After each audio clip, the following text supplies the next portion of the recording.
नमस्कार।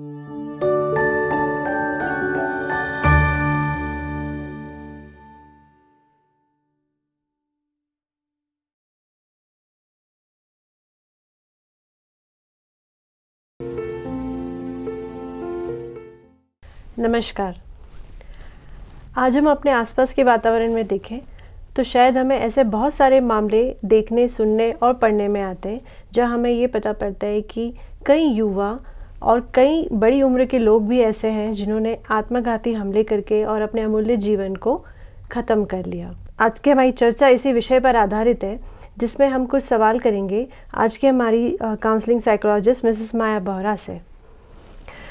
नमस्ते माया जी। माया जी, ये बताइए, मैंने कुछ समय पहले टाइम्स ऑफ इंडिया में एक आर्टिकल पढ़ा था और उस आर्टिकल के अकॉर्डिंग मैं ये पढ़कर बहुत आश्चर्यचकित थी कि केवल मध्य प्रदेश में 32 मामले हर दिन आत्मघाती हमले के और सुसाइड के होते हैं। हाँ। क्या कारण है कि कोई व्यक्ति अपने इतने अमूल्य जीवन को ख़त्म करने के लिए तैयार हो जाता है? राइट, ये बहुत अच्छा सवाल है रिंकू।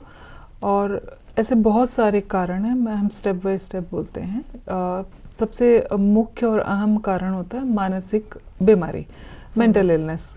अब मेंटल इलनेस में हम डिप्रेशन को अगर देखते हैं तो डिप्रेशन की अवस्था जो होती है वो एक होपलेसनेस की अवस्था होती है और इस अवस्था में व्यक्ति ये कदम उठा सकता है। इसके अलावा अगर मानसिक बीमारियों को देखें तो सिजोफ्रेनिया है या सीवियर एंजाइटी है, जिस समय आदमी अपने आप को हेल्पलेस महसूस करता है, या दूसरी जो मानसिक बीमारियां हैं उनमें इस तरीके के कुछ एक्ट करने को व्यक्ति मजबूर हो जाता है। तो एक ये कारण है। मानसिक बीमारियों के अलावा अगर हम कुछ कारण को और देखते हैं तो लगातार फेल्योर मिलना, किसी भी काम में लगातार फेल होते रहना, या वो प्रेशर हैंडल नहीं कर पाना, वो जो फेल होने के बाद का जो पिक्चर दिखाया जाता है उसको हैंडल नहीं कर पाने की क्षमता, या रिजेक्शन बार बार मिलना। रिजेक्शन माने कि अगर हम युवा अवस्था में अगर देखते हैं तो रिलेशनशिप फेल्योर एक बहुत बड़ा कारण है इनमें कि बहुत जल्दी अटैच होते हैं और डिटैच भी जल्दी हो जाते हैं और वो पेन बर्दाश्त नहीं कर पाते उस समय, मोमेंटरी पेन को। और कंटिन्यूअस ह्यूमिलिएशन की अवस्था से गुजरना, लगातार ह्यूमिलिएट होते रहना, तो ऐसे में व्यक्ति कहीं ना कहीं मनोबल उसका टूट जाता है। इनके अलावा और कुछ कारणों को अगर हम नज़र डालें तो व्यक्ति में या विद्यार्थी, किसी को भी कह लें, हम प्रॉब्लम सॉल्विंग स्किल्स जो है वो डेफिशिएंट होना, कम होना। माने कि समस्याएं हम सबके जीवन में आती है, कुछ लोग उसकी समस्या का समाधान बहुत जल्दी ढूंढ लेते हैं, कुछ थोड़ी मशक्कत के बाद ढूंढ पाते हैं, कुछ समस्या के जंजाल में इस कदर अपने आप को उलझ जाते हैं कि वो उससे बाहर निकलने के बजाय वो एक विशेष साइकिल बन जाता है। तो समस्या समाधान में कमी होना और इम्पल्सिविटी, आवेगशीलता, क्योंकि ये वाले जो डिसीजन हैं ये बहुत मोमेंटरी होते हैं, त्वरित होते हैं, ठीक है। और ये आवेगशील जो डिसीजन होता है ये एकदम बिना सोचे समझे, बिना परिणाम की कल्पना किए हुए ये डिसीजन होता है। तो इम्पल्सिविटी भी इसमें बहुत बड़ा रोल अदा करती है। और उसके अलावा कुछ और कारण अगर हम देखें तो बेरोजगारी जैसे हैं, या करियर, आर्थिक समस्याएं बहुत सारी आती है कि पढ़ नहीं पाना या पैसे नहीं होना और लगातार उसी से जूझते रहना। इसके अलावा नशे की लत, जिन्हें नशे की लत की जिनको आदत होती है, अगर इंस्टेंस देखते हो तो इसमें काफ़ी सारे लोग जो वो ये कदम उठाते हैं जो नशे का लगातार सेवन कर रहे हैं, क्योंकि वो इतना हेल्पलेस हो जाते हैं और उसमें जकड़ जाते हैं बहुत बुरी तरह से। तो ये भी एक बहुत बड़ा कारण रहता है। और अगर हम फिर से युवावस्था पर आते हैं तो आजकल जो साइबर बुलिंग है ये बहुत ज़्यादा बढ़ गई है, ठीक है। ईव टीजिंग है, बुलिंग है, ये युवा विद्यार्थियों में, युवा अवस्था में ये केसेस बहुत ज़्यादा देखने को मिलते हैं कि वो अपने आप को एकदम हेल्पलेस पाते हैं। बिल्कुल, और शायद समाज के डर से किसी से शेयर भी नहीं कर पाते हैं। फिजिकल हरेसमेंट है, सेक्सुअल हरेसमेंट उनके साथ लगातार हो रहा है। बिल्कुल। तो और क्रॉनिक कोई डिजीज डायग्नोज हो गया हो, क्रॉनिक डिजीज माने कि जो ठीक ना होने वाली कोई ऐसी बीमारी डायग्नोज हो जाती है, तो भी फिर आदमी बहुत वर्थलेस फील करता है कि अब क्या होगा, निराशा से घिर जाता है व्यक्ति। तो ये कुछ ऐसे कारण हैं जिनमें व्यक्ति इस तरीके के कदम उठाने को आतुर हो जाता है। तो ये बताइए कि कैसी वो परिस्थितियाँ होंगी या वो क्या लक्षण होंगे जिसमें हम ये आइडेंटिफाई कर पाएँ कि हमारे साथ वो स्थिति तो नहीं हो रही है, या हमारे किसी परिचित को या हमारे किसी फ्रेंड के साथ में वो परिस्थिति तो नहीं गुजर रही है। क्या लक्षण होने चाहिए? हाँ, लक्षण एक्चुअली हम जब लक्षणों की बात करते हैं तो एक रिसर्च मैं पहले कोट करना चाहूँगी। एक रिसर्च के अनुसार उसका कथन ये है कि जितने आत्मघात जो कदम उठा लेते हैं उनमें से 70% व्यक्ति ऐसे होते हैं जो किसी न किसी ढंग से वार्निंग साइन देते हैं हमको, जो अपने व्यवहार के द्वारा लक्षण परिलक्षित करते हैं। कहने का मतलब ये है कि अगर हम इन लक्षणों के प्रति थोड़े से सचेत हो जाते हैं तो कम से कम पूरा नहीं तो 70% लोगों को तो हम मदद पहुंचा सकते हैं। बिल्कुल। हम उनको जीवन में वापस से उनके रंग भरने का काम कर सकते हैं। तो ये लक्षणों में अगर हम बात करें तो सबसे पहला लक्षण मुख्य है जो डिप्रेशन की अवस्था में जो लक्षण होते हैं वो कि नींद नहीं आना, नींद अधिक आना, व्यवहार में आमूलचूल परिवर्तन हो जाना, लाइक कि वो नॉर्मल जो पैटर्न है उसके बिहेवियर का उससे एकदम डिविएट हो जाना। एकदम डिविएट यानी कि नॉर्मली वो रोजमर्रा के काम सारे कर रहा है तो या तो वो बिल्कुल नहीं करेगा या ओवर एक्टिव हो जाना। ठीक है, ओवर ईटिंग या बिल्कुल ईटिंग नहीं, भूख नहीं लगना, ओवर स्लीपिंग या फिर नींद ही नहीं आना, रातों रात नींद नहीं आना, एक्सेसिव क्राइंग है, डेली हाइजीन में उनका इंटरेस्ट लूज हो जाता है, अपना केयर करना उसमें उनकी रुचि कम हो जाती है, पर्सनल केयर नहीं, उसमें इंटरेस्ट लूज हो जाता है। ठीक है, इसके अलावा कुछ और लक्षण हैं जो हम डे टू डे बेसिस पर देख सकते हैं। अब वो लक्षण क्या होते हैं जो व्यवहार में हमें परिलक्षित होंगे? ये क्या होंगे? जिस दिन आइडिएशन आता है, यानी कि पहले दिन मन में ये विचार आता है कि अब मेरा कुछ नहीं हो सकता है या अब मेरी कोई मदद नहीं कर सकता, वो पहले दिन के विचार से और अटेम्प्ट तक का एक लंबा सफर होता है।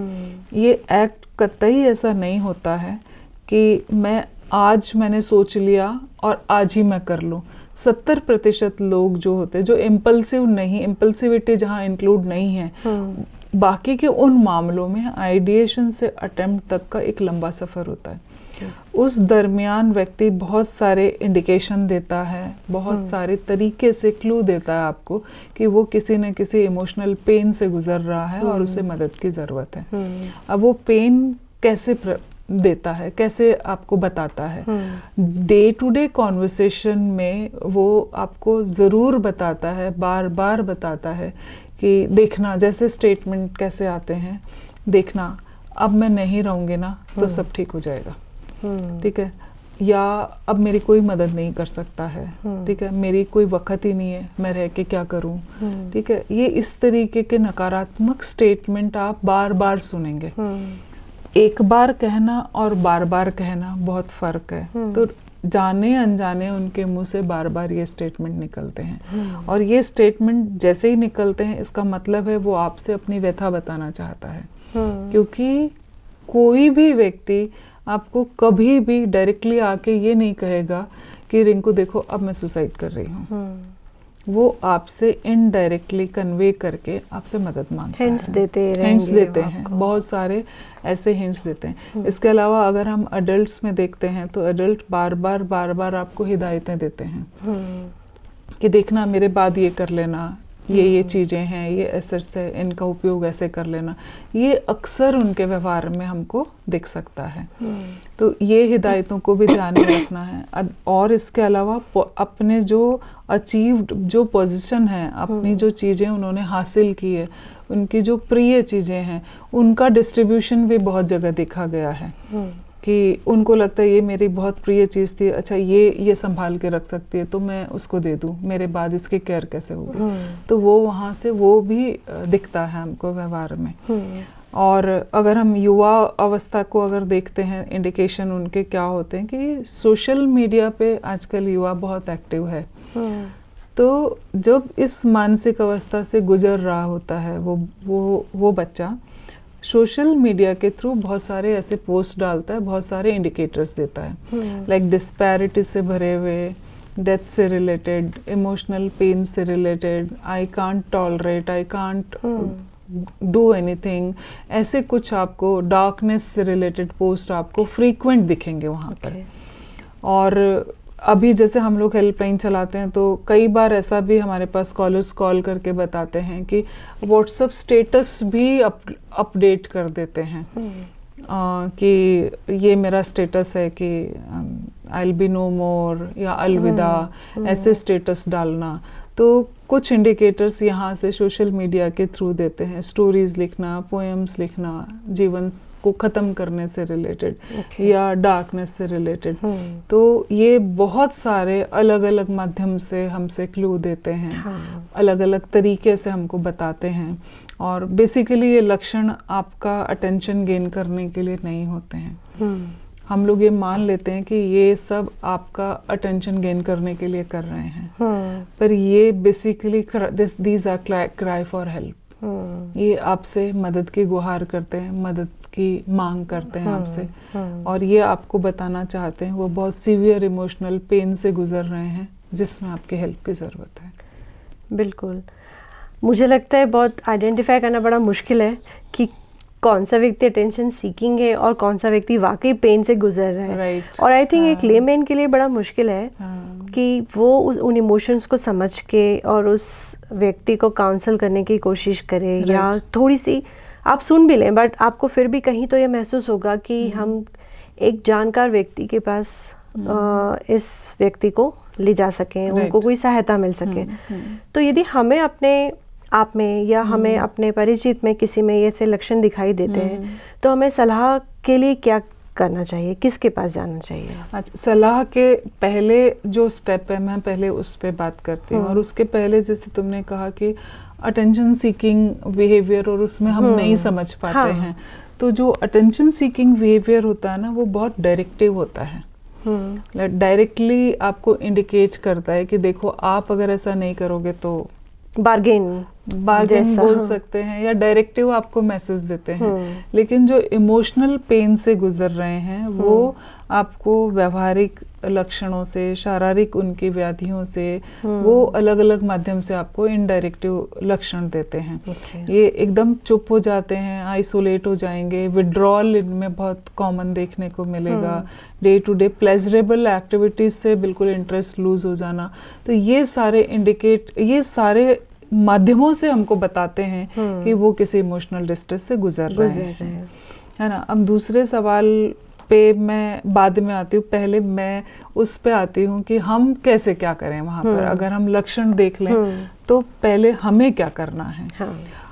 यूजुअली हम क्या करते हैं, जैसे ही कोई व्यक्ति हमारे सामने ये कहता है कि देखो अब मुझे ऐसा लग रहा है मेरे जीने का कोई मतलब नहीं है, या मैं बहुत तब तकलीफ में, मेरा कुछ नहीं हो सकता, तो हमारा इमीडिएट रिस्पांस जो होता है उनको, वो हमारा उस फॉर्म में आता है, नहीं पागल है क्या, ऐसा नहीं सोचते, ठीक है, जीवन बहुत। और उसके बाद फिर हमारे पास जितना नॉलेज है हम देने की, उसको जीवन के मूल्य बताने की कोशिश करते हैं।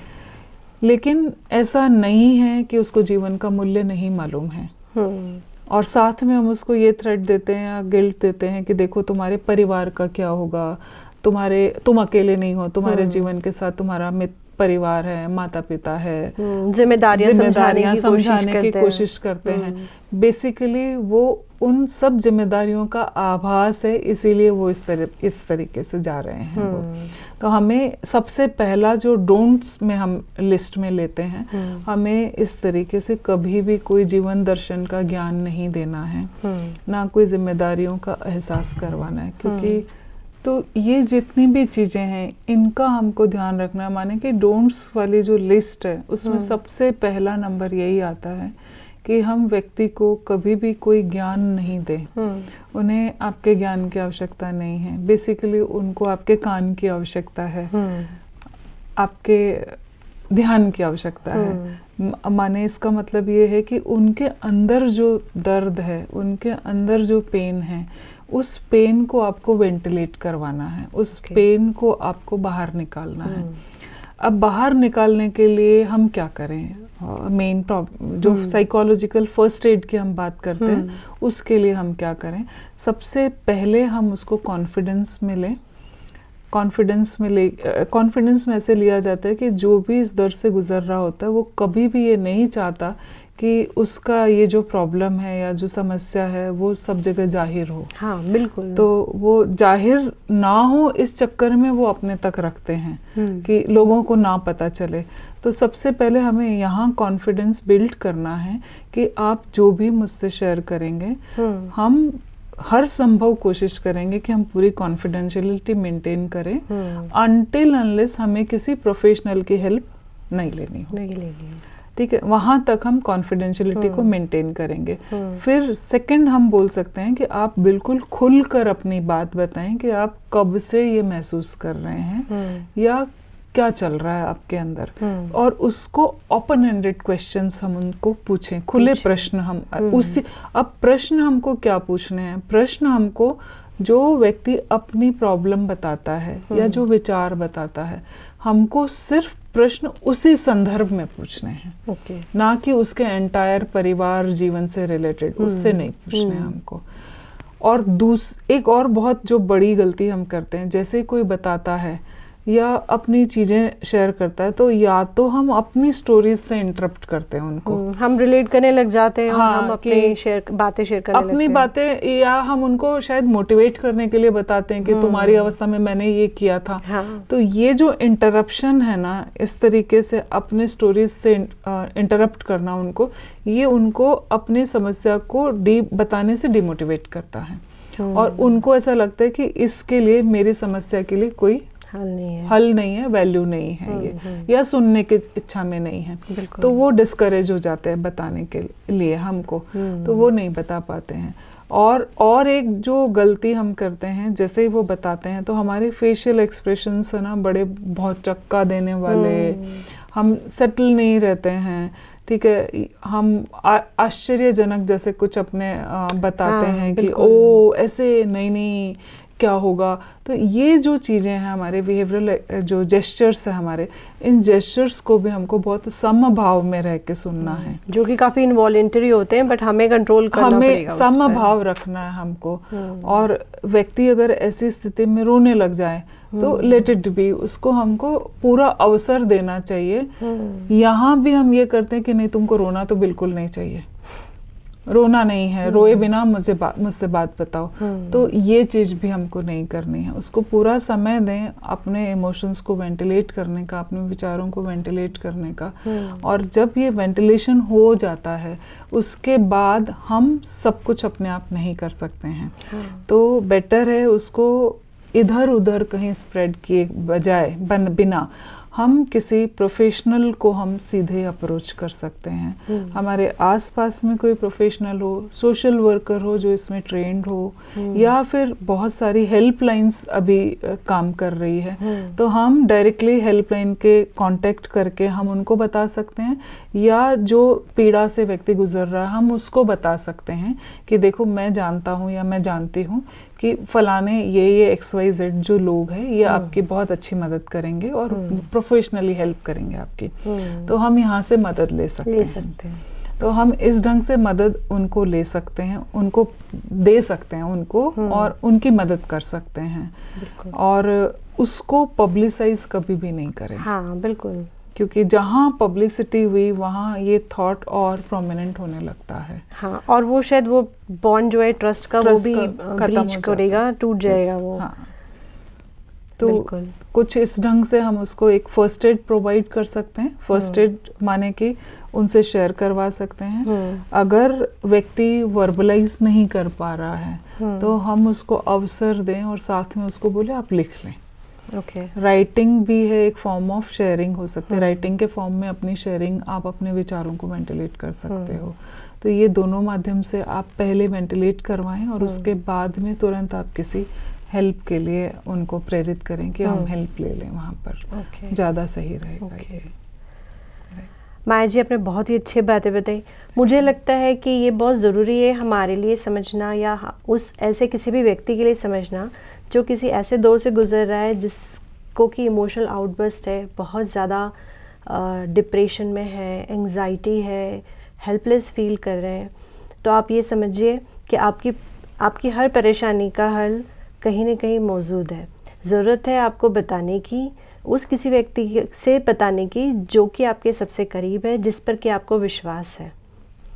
दुनिया में हमेशा लोग, ऑलमोस्ट हर व्यक्ति अकेला होता है, बट ज़रूरत है कि हमें ये समझना है कि हमारे अकेलेपन का कारण क्या है, हमें क्यों डिप्रेशन हो रहा है, और क्या हम इससे बाहर आने के लिए किसी से ये शेयर करके और एक एफिशिएंट हेल्प के लिए आगे बढ़ सकते हैं।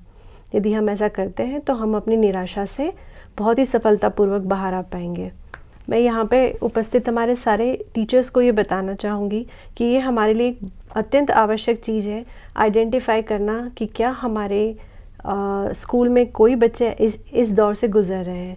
क्योंकि एक रिसर्च ये बताती है कि यदि हमने किसी बच्चे की इस तरीके से मदद की, तो वो एक बच्चा जो है वो इंटर्न 6 और लोगों को जाके और अपने एक्सपीरियंस शेयर कर सकता है और उनको इस अवसाद से बाहर आने में मदद कर सकता है। तो मुझे लगता है कि पढ़ाने के साथ साथ ये एक बहुत महत्वपूर्ण जिम्मेदारी है जो हर टीचर को समझना और इसकी जानकारी होना बहुत ज़रूरी है।